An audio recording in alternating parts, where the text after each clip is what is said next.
Hey, what's good, everybody? We are back. And listen, it's Black History Month, and you know the Titans dropped some content to honor the trailblazers who changed the game. And it got me to thinking, we gotta talk about some of the greatest black quarterbacks to ever do it in two-tone blue. We're talking about Warren Moon, Steve McNair, and Vince Young. These are three quarterbacks who didn't just play the game, they changed it, and they broke barriers while doing it. So kick back as we take a trip down memory lane and let's talk about it. You know, after the intro.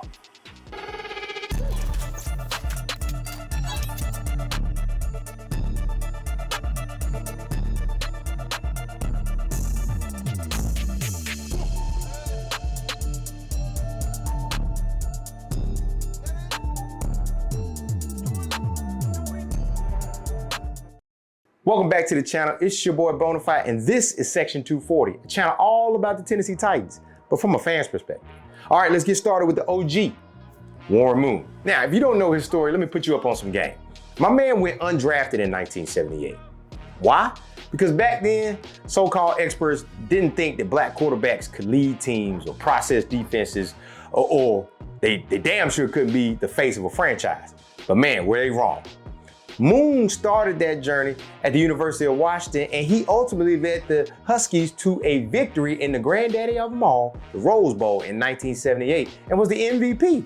And besides all of that, he still didn't hear his name called on draft day. So instead of waiting around, Moon took matters into his own hands and went to the CFL, where he basically turned that entire league into his personal highlight reel. He had 6 years, 5 Grey Cups, and countless records. He was straight up unstoppable. And then the NFL finally woke up and the Houston Oilers gave him a shot, and he didn't waste it.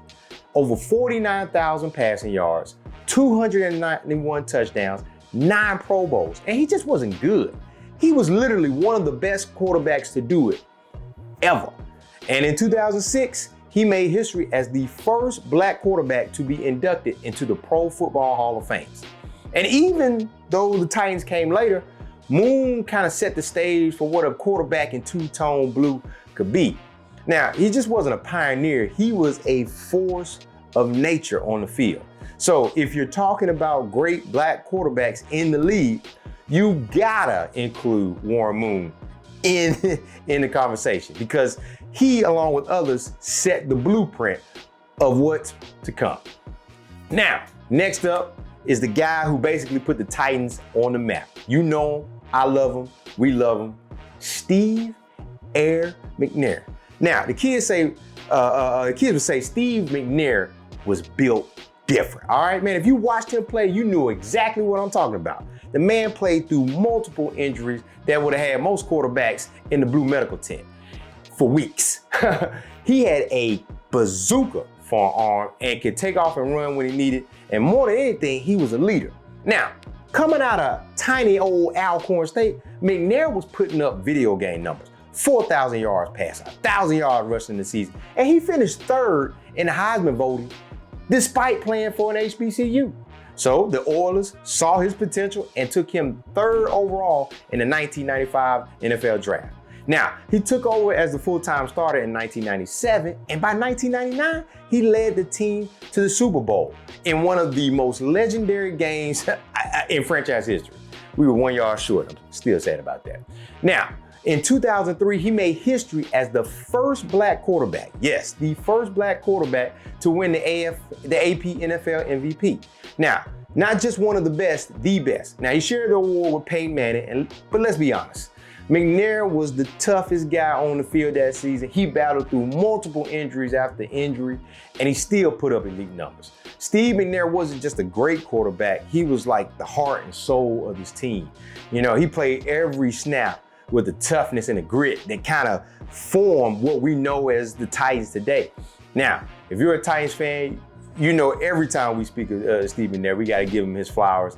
And the team recently retired his number, so no one would ever wear the number 9 in Tennessee anymore.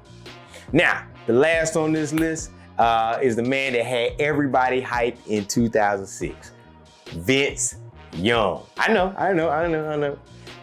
This dude, man, literally came into the league like fresh off one of the greatest football games in history. And he literally kept that same energy in the NFL. Now, at Texas, Vince Young was a beast, dog. He led the Longhorns to a national championship in 2005. Took down USC, the one with Matt Leinart and Reggie Bush, in one of the greatest title games ever. That performance alone made him a legend before he even got in the league. But then the Titans, picking third again in the 2006 draft, made him their #1 draft pick, and he wasted no time making an impact. That boy Ricky Season, man, he had clutch moments, game-winning drives, and then he ended up being the NFL Offensive Rookie of the Year, the first quarterback to do that. Now, I know we love to debate Vince Young's career, but one thing's for sure.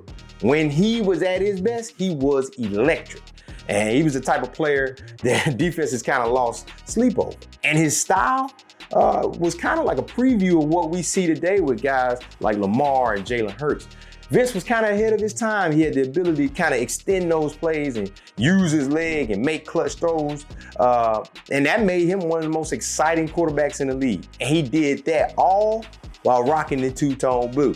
Now, we know the career had its ups and downs, but there was a time where Vince Young was much watched football.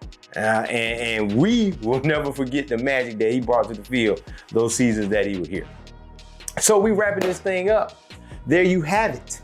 3 black quarterbacks who made history and who broke barriers and helped shape the NFL as we know it today. Warren Moon, Steve McNair, and Vince Young are legends in two-tone blue. But without them, and other quarterbacks like Randall Cunningham and Fritz Pollard and countless other, Doug Williams, do we get a Mahomes or a Lamar or a Hurts? Maybe not. So you know what? That's what makes this conversation so important. So you tell me, who do you think is one of the most influential black quarterbacks in NFL history? So drop your thoughts in the comments. I want to know. They don't have to be a Titan. Well, just who do you think is one of the most influential black quarterbacks of all time?